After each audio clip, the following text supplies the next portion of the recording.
My name is Nitya Palekar, and I am pursuing my master's in biotechnology from Ramnarendriya Autonomous College, Mumbai. Apart from biotechnology, if there is any other field that I have immense interest in, then it has to be astrobiology. So let's dive into this exciting world, shall we? So before we get to know what astrobiology actually is, let's get to know what is the meaning of this word. So, the word astrobiology, it comes from three Greek words, and they are astron, bios, and logia. Astron means stars, bios refers to life, and logia refers to study. So we guys are very well aware about bios and logia. It forms the word biology, the study of life. But when we add the word astron onto it, it forms the word astrobiology, which means the study of life in the universe. Now, this includes everything that you can possibly imagine.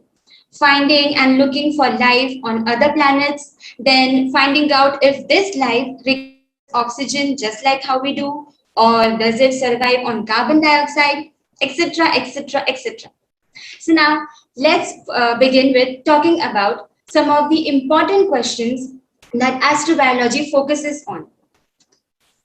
So, the very first one is, how did life begin and evolve on our planet Earth? Look at these pictures on the screen.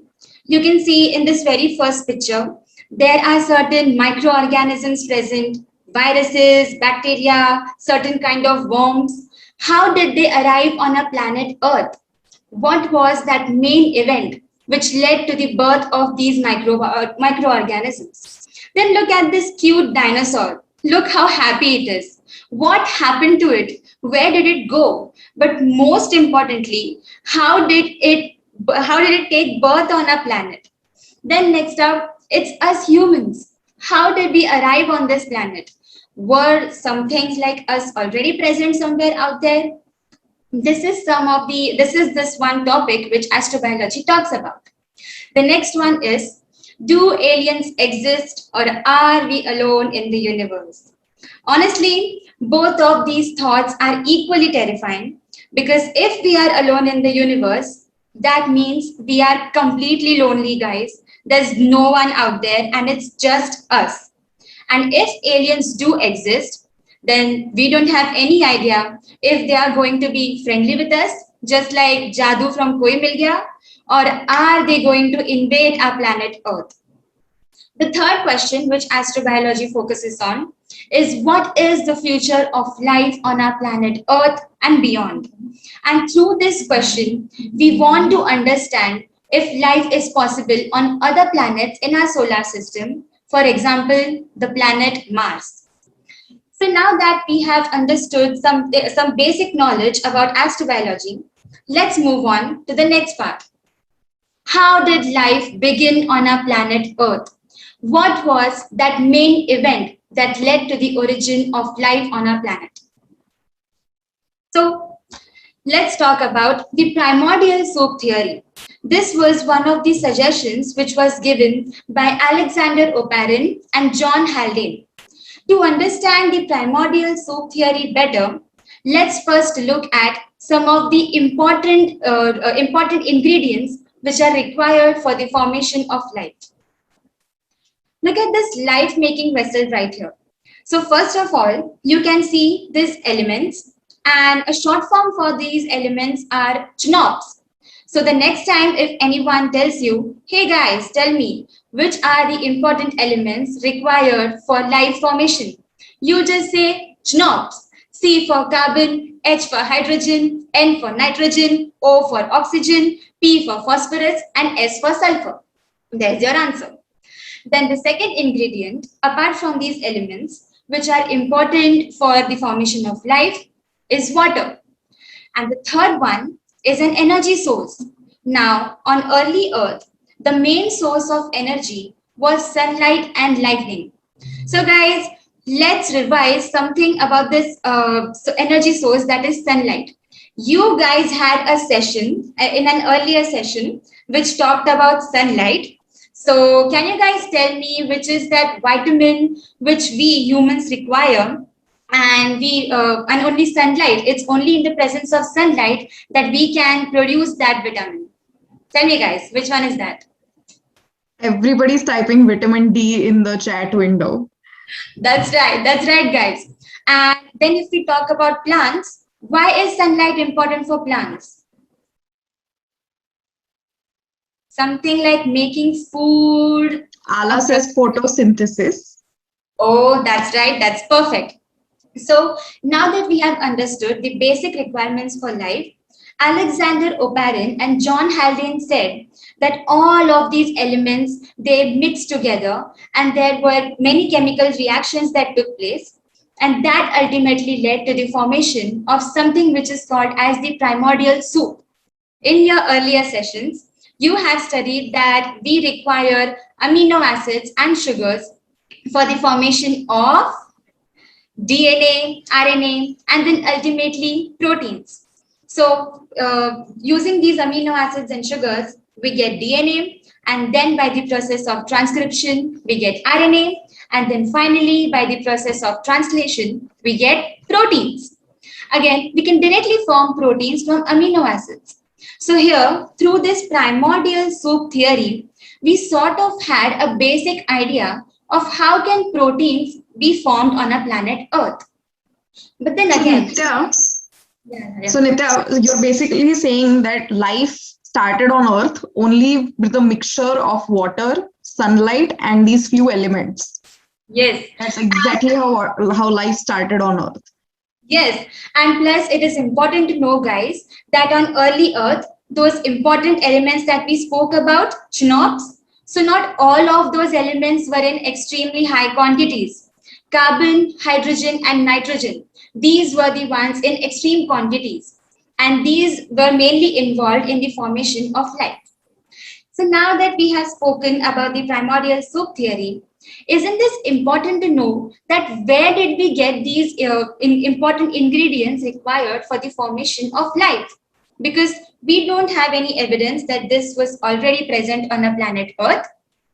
So to think about this question, here is a hint for you guys. What do you think is happening in these two pictures?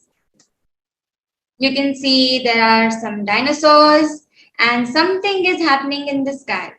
You guys must have heard about this. The extinction of dinosaurs. How did it happen? Okay, so Naman is saying asteroids, meteor crashes. That's right. Asteroid impact, yes. You guys are really smart and you actually have a lot of knowledge about astrobiology. That's great. So, based upon this, these asteroid attacks, meteorite attacks, there was this panspermia hypothesis, which was suggested by many scientists. And this hypothesis states that life existed somewhere out there in outer space, and then it was transported onto our planet Earth by meteoroids, asteroids, and comets. So, if this is true, guys, we might be made out of star stuff. And if you guys think that, oh, how is this even possible?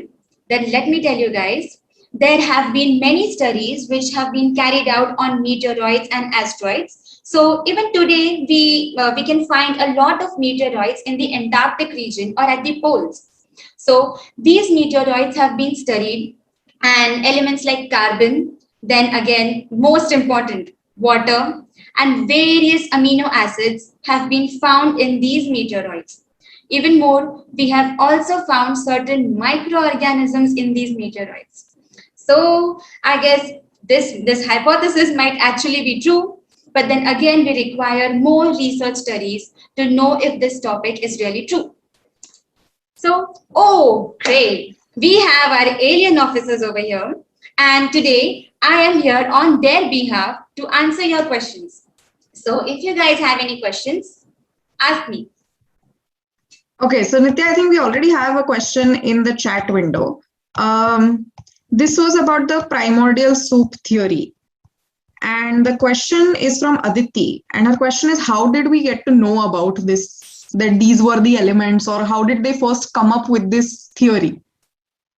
So this primordial soup theory was suggested by Oparin and Haldane. So we actually needed something to form the basis and to get to know, to get involved in this topic of how life was formed on Earth. So we have studied our own DNA, right? So DNA, we require carbon for it, oxygen. We know that we require all of these important elements. So based on these studies, many earlier scientists, like for example Oparin and Haldane, they suggested that it is possible that these important elements, these might be the elements which were involved in the formation of life, and so they suggested the primordial soup theory. Okay, so the next Any question, other questions? yes, is from Anushka. She asks, what do you think about the Big Bang Theory? Oh yes, the Big Bang Theory, the beginning of everything, is just awesome. Actually, we need more research studies to get to know about how the universe actually started. So yes, the research is going on, but to be honest, I really love the Big Bang Theory, and it's really fascinating, right? That it was just this one bang, and that led to the formation of our universe. It's just awesome. It's just fascinating. So Adrit has another question. He says, if the asteroid would have crashed in the Antarctic region, then any life form or microorganisms that were on it would have to be very resistant to sudden heat changes for them to survive. Is this correct? Yes, it is true. So we have found evidence that these organisms were actually quite resistant to space radiation, temperatures, etc., etc. So yes, you are right. Okay, Kavish has a very nice question, an interesting question. He asks, why is it called the primordial soup and why is it not just called the life-making theory? So the thing is that we like naming things, okay? We just love this naming process. So the word primordial, it actually means ancient. So this is a process where we want to find out how did life begin on ancient Earth. So which is why we use the word primordial, and so primordial soup theory. Okay, the next question is, why is it termed a soup, or why did the term soup come into the name? So our early Earth, we are very well aware that 3/4 of our Earth is completely covered with water. So what Oparin and Haldane suggested that this water was everywhere, right? It was everywhere on Earth. So when all of these elements and then energy source, all of these combined together, our entire Earth was literally a soup. So because of that, it is called as the primordial soup theory.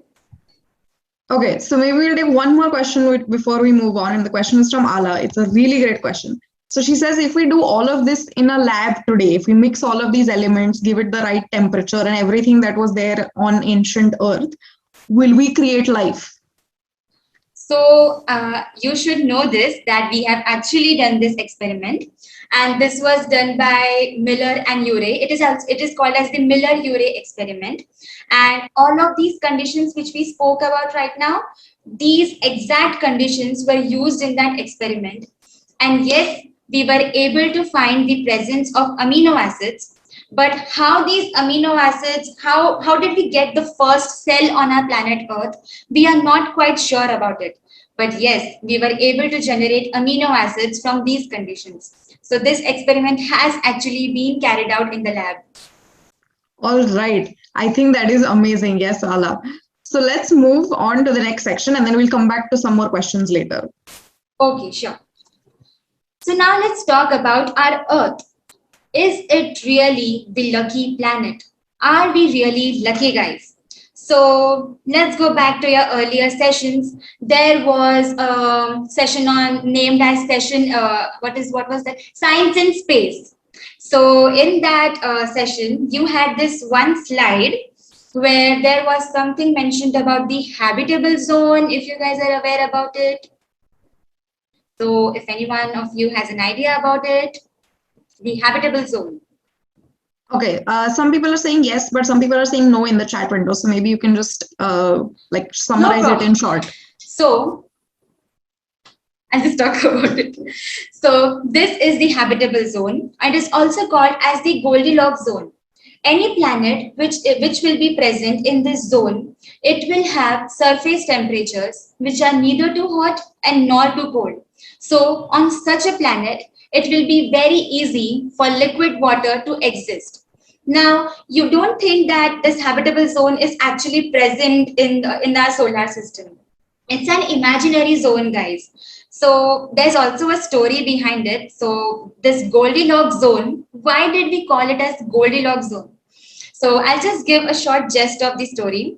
This name Goldilocks has been adapted from a fairy tale, and the name of that fairy tale is Goldilocks and the Three Bears.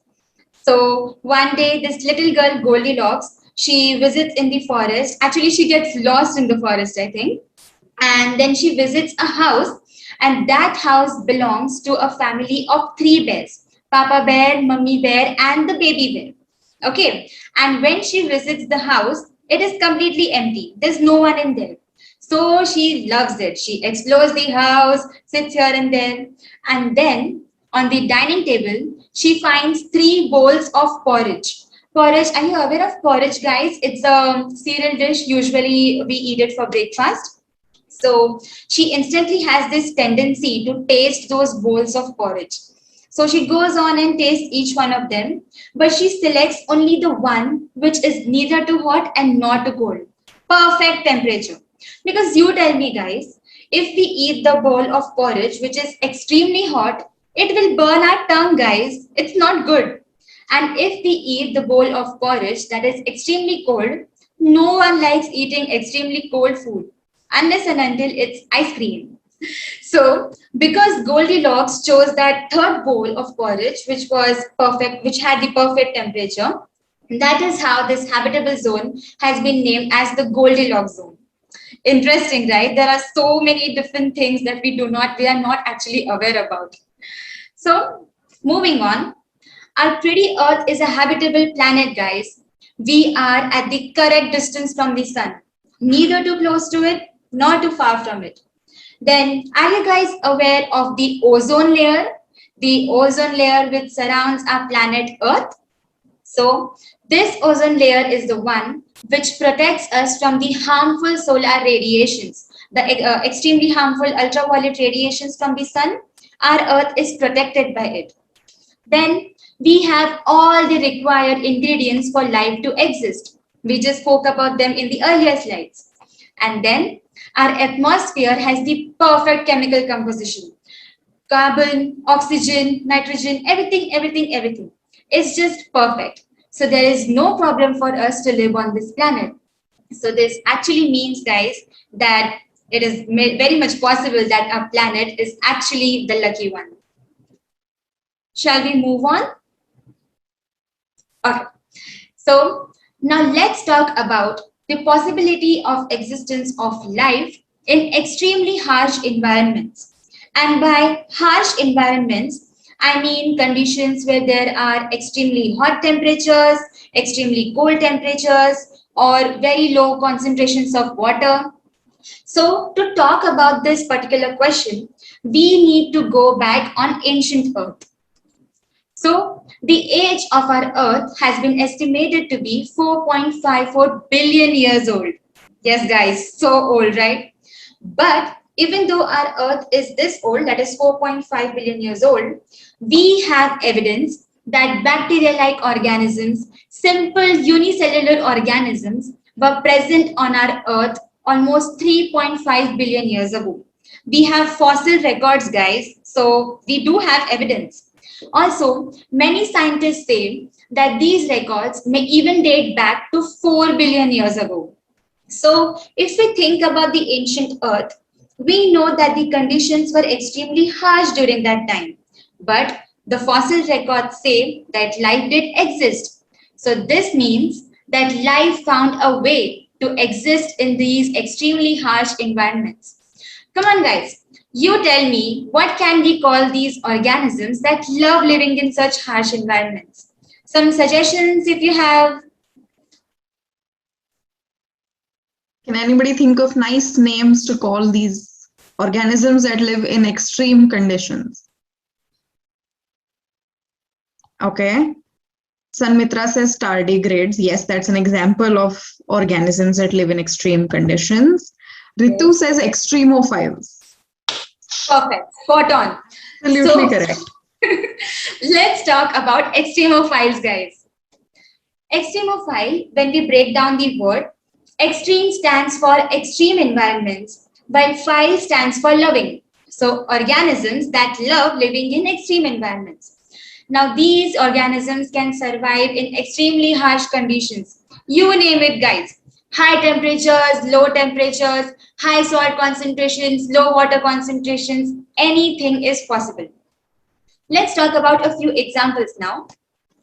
Here you can see some of the examples of extremophiles based on the temperature.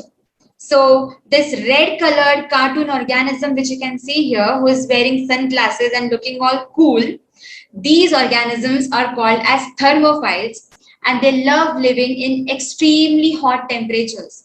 You can also see the temperature scale, right? Then the next one, the one in yellow, those are called as mesophiles. They like normal temperatures, somewhere around like 40 degrees Celsius to 90 degree, 80 degrees Celsius. And then there are psychrophiles. You guys must have studied about them in a session titled Microbes in Antarctica, if I'm not wrong.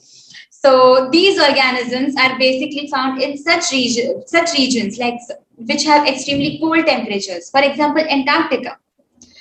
Let's talk about halophiles. Halophiles are organisms that love salt.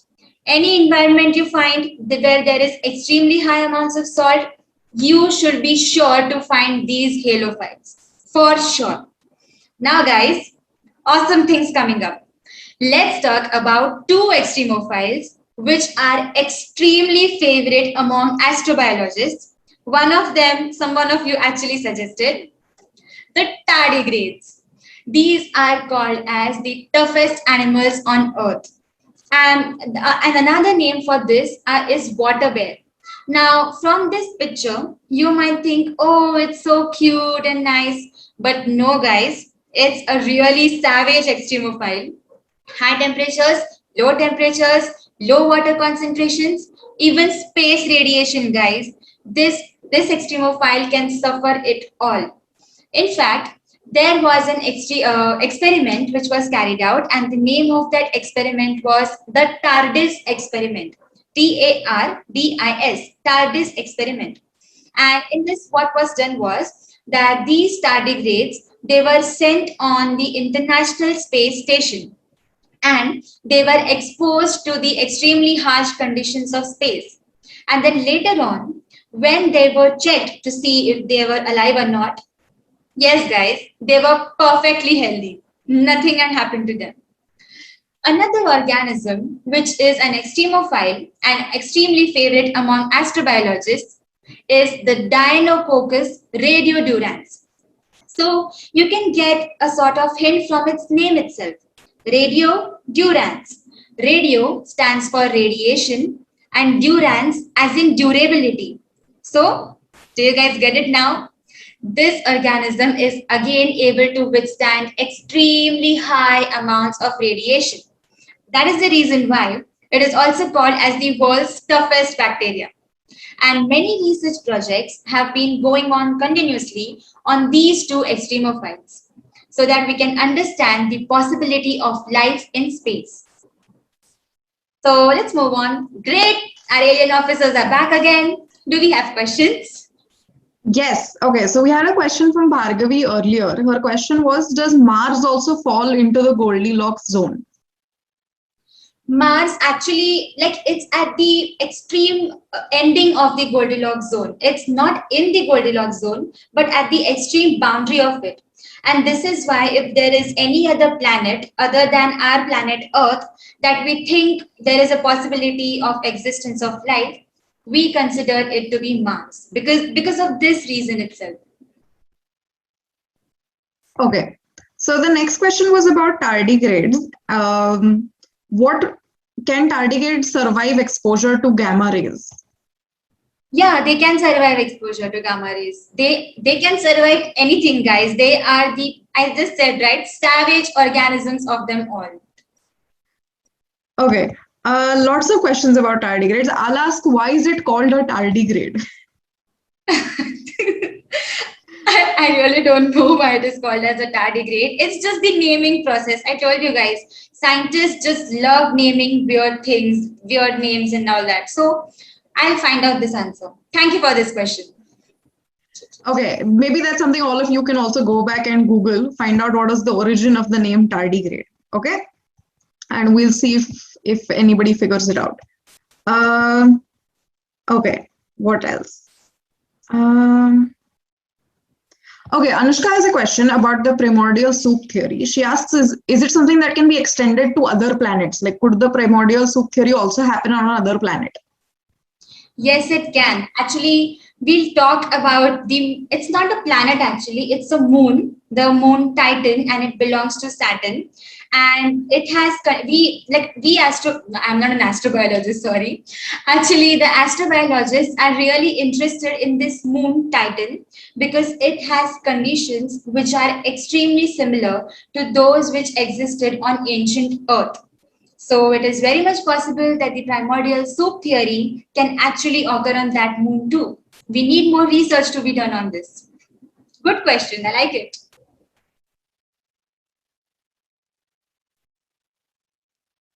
Okay, so lots of questions now on Mars and Titan, and I think all of the questions are similarly asking the same thing. If we create artificial conditions on Mars or Titan that were similar to the primordial soup theory, can we create life on those planets or moons?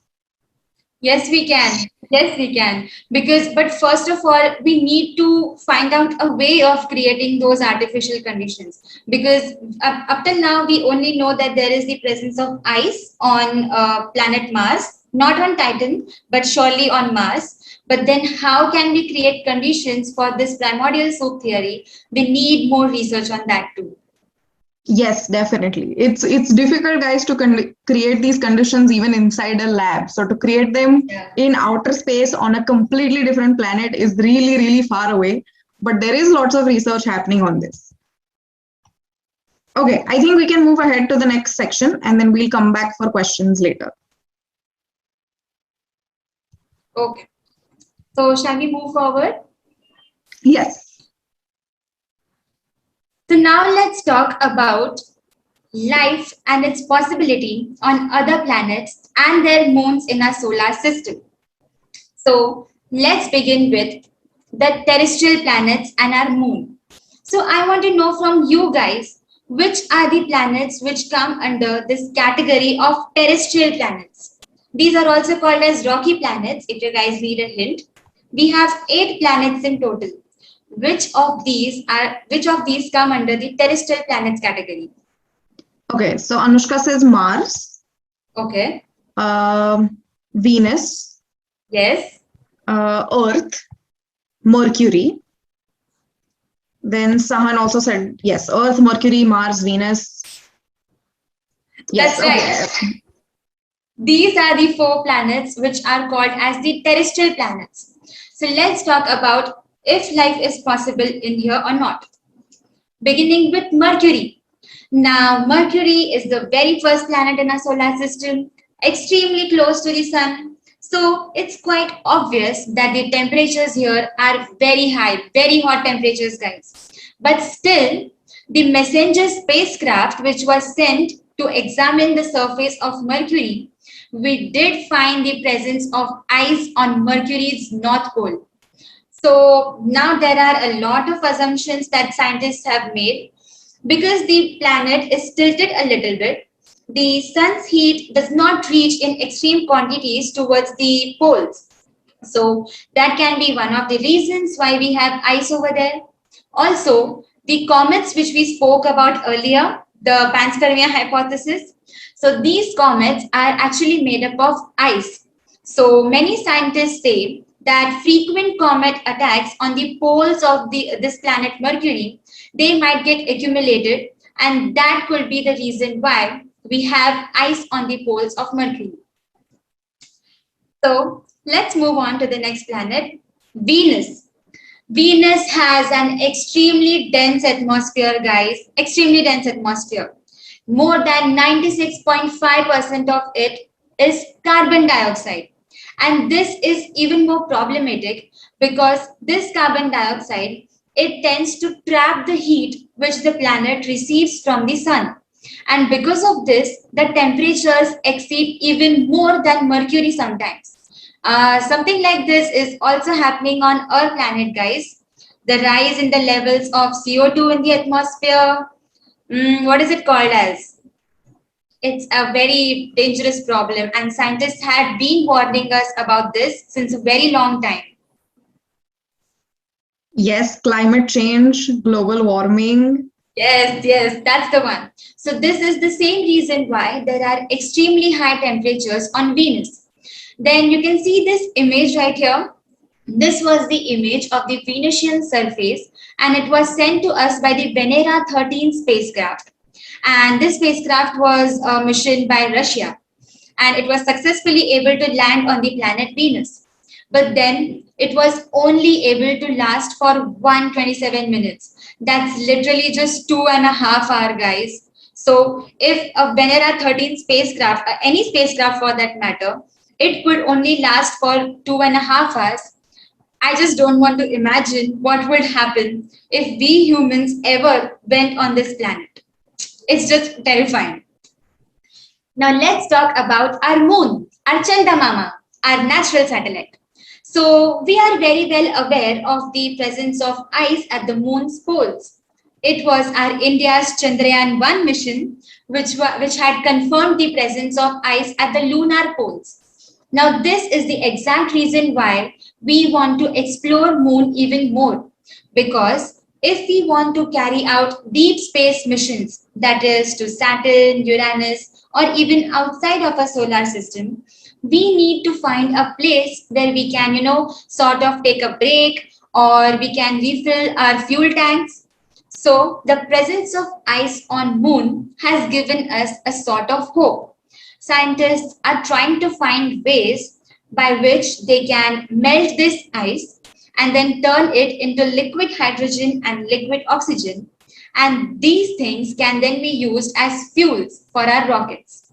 So moon is extremely important for us. And there are a lot of missions that are being planned to explore the surface of the moon even more. The last terrestrial planet, guys, Mars. Everyone's favorite, even for astrobiologists. We really think that if there comes a day where us human civilizations would have to leave our planet Earth, the planet Mars is our only hope. But up till now, besides the confirmed presence of ice on the Martian north and south poles, we do not actually have any evidence of the presence of life on this planet. In fact, we have some data too from the various earlier missions which were sent by NASA, that there is a global ocean right beneath the surface, right beneath the Martian surface, and sometimes this water spurts out onto the Martian surface. But because the temperature on this planet is extremely cold, minus 60 degrees Celsius, guys, that is the average temperature on this planet. So because of that, this liquid water, which spurts out onto the Martian surface, it again gets frozen. So we guys are aware of those two rovers, Curiosity and Opportunity. They have sent us a lot of data, and all of them signal towards the presence of water and ice on the planet. But then again, we need more such research expeditions to get to the core of this planet and know that if we can ever shift over here or not. So we are done with our terrestrial planets. Do we have any questions based on this? Okay, I think one question that came up in the chat window was, just like so many asteroids hit Earth, did asteroids also hit other planets? Yes, they did. They did. And even today, our moon, if we talk about a moon, it's even today hit by many asteroids and meteoroids. It even happens today, guys, and also on other planets. Okay, I think we can go ahead and we'll come back to questions after the next section. Okay, so now that we have finished talking about the terrestrial planets, let's move on to the Jovian planets, or rather the moons of our Jovian planets. Now, the word Jovian, it means Jupiter-like. Tell me, guys, we spoke about the first four planets. Do you think that the other four planets come under the Jovian category, or is there something else? Okay, so Pooja says Jupiter, Saturn, Uranus, and Neptune are Jovian planets. Anushka says gas giants are Jovian. Yes, perfect. Yes, okay. Aditi has also said Jupiter, Uranus, Neptune. Bhavik says Saturn. So all of you guys are perfectly correct. These guys are called as Jovian planets because they are extremely large, gaseous, they have ring systems, and plus they have extremely high number of moons. Not like a planet Earth, which has only one moon, and the planet Mars, which has two. But astrobiologists don't think that it is possible for life to exist on these Jovian planets. But then again, the universe has many secrets, so still the research is under process. But we have strong evidence that it is very much possible that the moons of these Jovian planets might have certain conditions for life to exist. So let's talk about the moons of Jupiter first.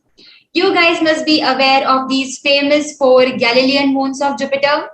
Galileo Galilei, if you are aware of him, what was he famous for, guys? Okay, Aditi says moon. Yes. Telescope. Telescope. Yeah, that's correct. So Galileo Galilei, he made his own telescope and he was the one who first discovered these four moons of Jupiter. And so he named them as Io, Europa, Ganymede, and Callisto.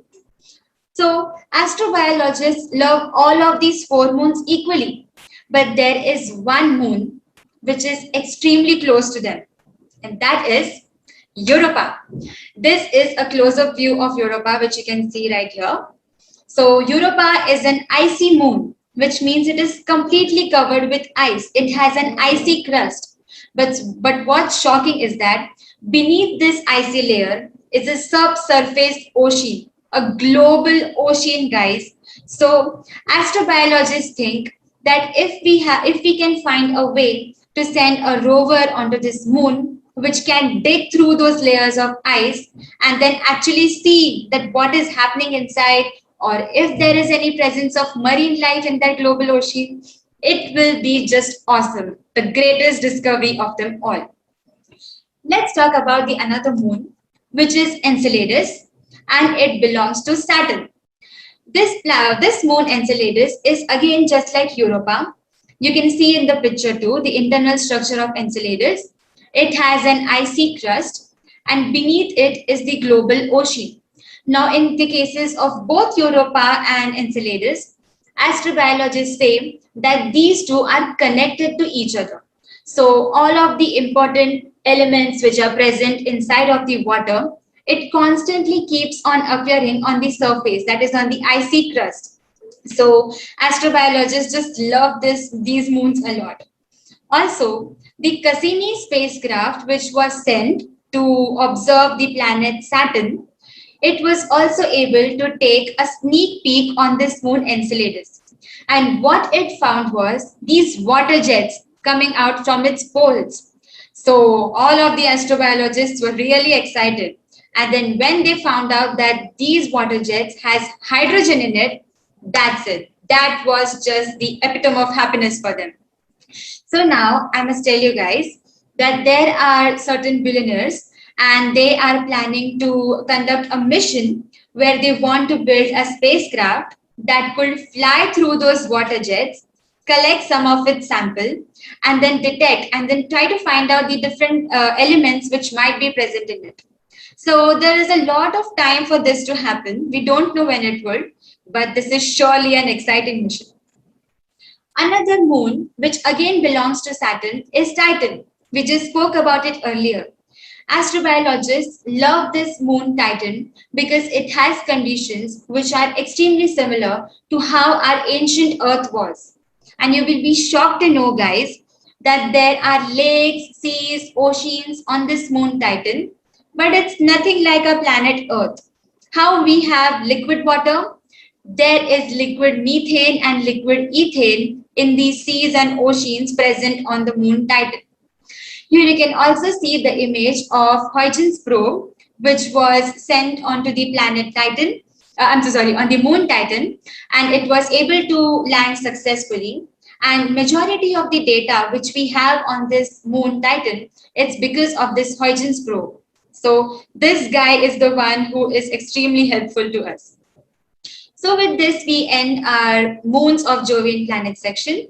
Do we have any questions based on this? Okay, let me just check in the chat window.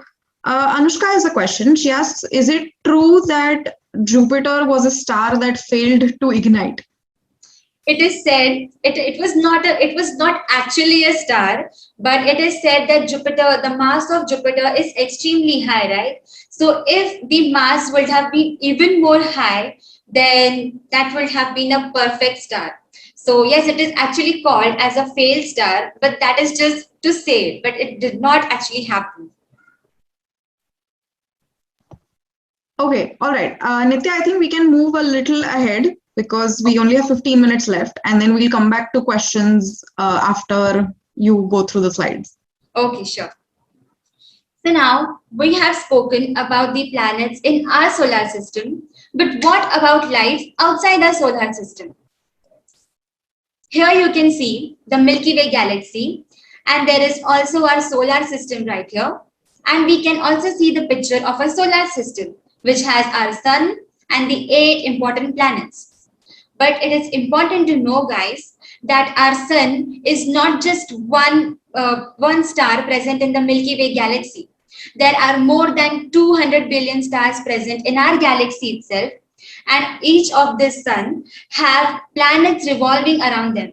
So now these planets which orbit a star other than our sun are called as exoplanets or extrasolar planets. Why extrasolar?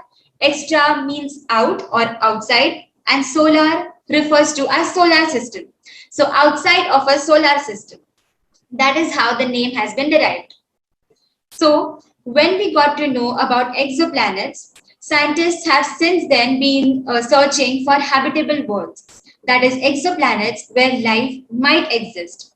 So let's talk about 2 important missions which have helped us in discovering these exoplanets. The first one is the Kepler mission. You guys must be aware about the Kepler Space Telescope. You had a session on this too, I remember it very well. And the Kepler Space Telescope was named on the astronomer Johannes Kepler, and it was launched in March 2009 by NASA.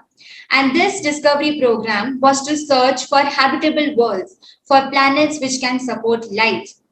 So the Kepler mission was able to find a number of exoplanets, but the most remarkable discovery of them all was of the very first planet in the habitable zone, and it was named as Kepler 22b. It is so much similar to our Earth, guys, that it has been given the nickname Earth 2.0. Now, we are not actually quite sure if life exists over here or not, but then, as I said earlier, anything is possible.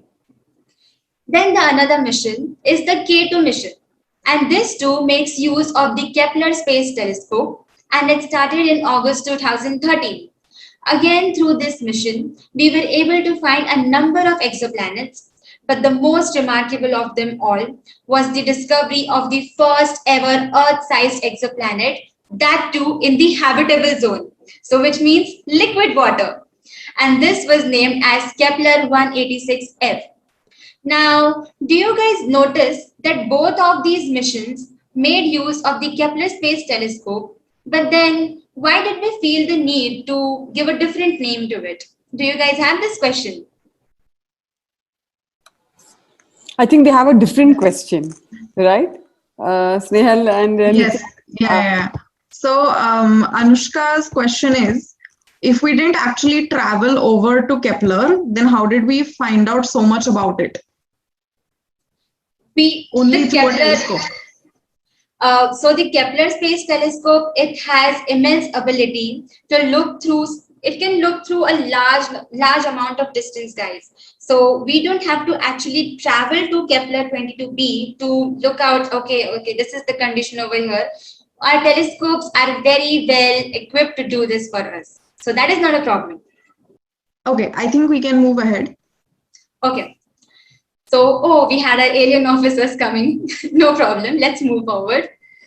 Now, the most interesting question, even I love this a lot. Searching for life in the universe. Looking out for aliens, guys. So, the main important institute that works for searching life in the universe is the SETI Institute. And SETI stands for Search for Extraterrestrial Intelligence. Now, there are two broad ways in which SETI works to search for alien civilizations. The first one is by sending out messages and signals in space so that if aliens exist somewhere out there, they could know of our presence on this planet Earth and then possibly come and meet us. And the second one is by looking for specific signals from outer space, which we think the aliens might be sending us. And for both these purposes, we make use of these large telescopes, which you can see in the picture. These are very important for us in searching for extraterrestrial intelligence. Now, let's make this a little bit interesting. Let's talk about some of the messages that we have sent into space because we want the aliens to know of our presence. The very first one was the Arecibo message. It was sent from the Arecibo Observatory, which is in Puerto Rico, and this was on November 16, 1974. And it was sent into space in the direction of the M13 cluster. Now, in this image, you can see the part of the image which has a black background. That is the message which we sent into space. And the one in the white background has been decoded for you because this is extremely difficult for us to decode, right? So in this one single message, we were able to tell the aliens about the numbers 1 to 10, the atomic numbers of all the important elements required for life, CHNOPS, we spoke about them earlier, then the chemical structures of nucleotides, the ones which make up our DNA. We were even able to tell them about the double helical structure of our DNA. Also, the population of our Earth, the population which you can see, 4.3 billion, it was back then in 1974. And we were also able to tell them that we are humans and we live on the third planet from the sun, that is Earth. This is just interesting, right, guys? We were able to incorporate so many components in this one single message.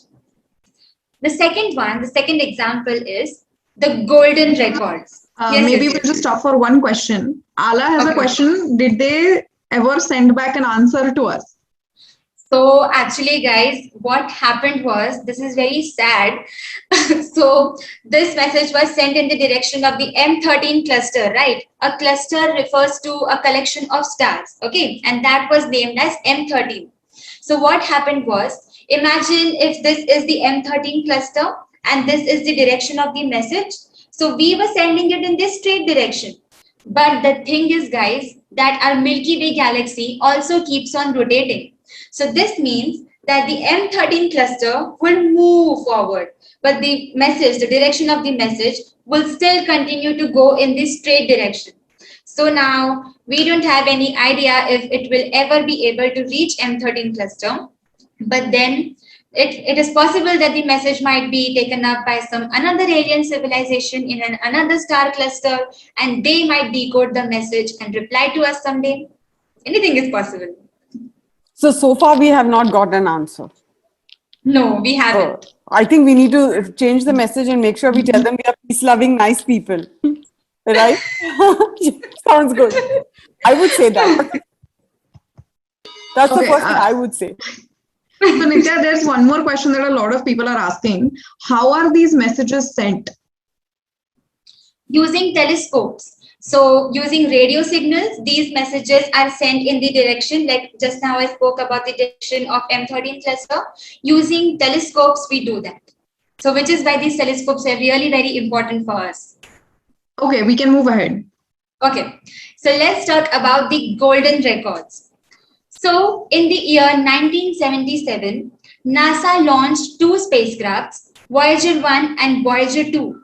And the main aim of these two spacecrafts was to explore the outer planets of our solar system, Jupiter, Saturn, Uranus, and Neptune. But guys, these spacecrafts were not alone. We managed to send golden records along with them. These were phonographic records, and all of the important information was etched onto this golden disk.